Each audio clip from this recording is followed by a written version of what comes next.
এগুলো হচ্ছে বাঁশ। বাঁশ এমন একটি উদ্ভিদ যেটা জাপানে পরমাণু সেই বম ফেলেছিল আমেরিকা, কিন্তু একমাত্র কয়েক বছর পরেও কোনো গাছ সেখানে জন্ম নিতে পারেনি। একমাত্র বাঁশ এমন একটি প্রাণীয়, মানে এমন একটি প্রাণহীন প্রাণ, মানে এমন একটি সজীব প্রাণ যেটা হচ্ছে পরমাণুর অত বিষাক্ত হওয়ার পরেও, পরমাণুর এত পরিমাণ বিষাক্ত সেটা হওয়ার পরেও বাঁশই একমাত্র জন্মগ্রহণ করেছিল সেই জাপানেতে, হিরোশিমা নাগাসাকিতে। আর সেই বাঁশ আজকে আমরা কাটছি শুধুমাত্র ব্যায়াম করব, এক্সারসাইজ করব এর জন্য।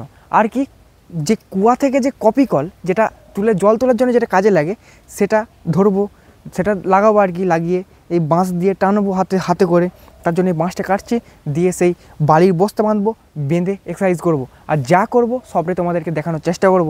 আর এই মুহূর্তে আমার ভাই ক্যামেরাটা করছে, আর আমি এই যে বাঁশটা দুচড় দিচ্ছি, আর আমার ভাই অবশ্য বাঁশটা কাটবে। এরপর দেখা যাচ্ছে, আপনাদের সাথে কথা হচ্ছে, সব কিছুই হচ্ছে।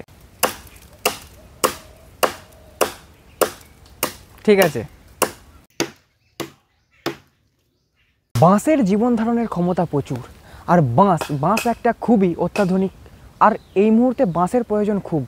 আর বাঁশ যদি কখনো লাগানো হয় দেখবে খুব তাড়াতাড়ি এটা বেড়ে যায়, খুব তাড়াতাড়ি ঝড় সৃষ্টি করে। বাঁশ হচ্ছে খুবই একটা দামি বা মূল্যবান একটা গাছ বললেই চলে। আর বাঁশ ছাড়া কোনো কাজ আজকের দিনে গ্রামে গঞ্জে তো হয় না। এখনও পর্যন্ত বাঁশের ব্যবহার গ্রামে প্রচুর।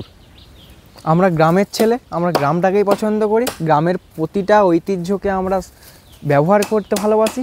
গ্রামে একদম প্রাকৃতিক সম্পদ, প্রকৃতিটাকে আমরা নিজেদের মতো করে মনে করি, প্রকৃতির কোনো ক্ষতি করতে চাই না।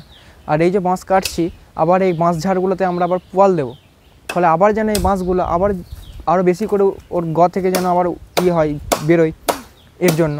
আর বাঁশ কাটছি, এই বাঁশগুলো শুকিয়ে যাচ্ছে, তার জন্য আবার বাঁশ লাগাবো, গোড়া তুলে অন্য জায়গায় পুঁতে দিলে আবার হয়ে যাবে, কোনো টেনশন নেই। চকচকে বাঁশ ফিরে একটা প্রচুর কষ্টসাধ্য ব্যাপার। বাঁশ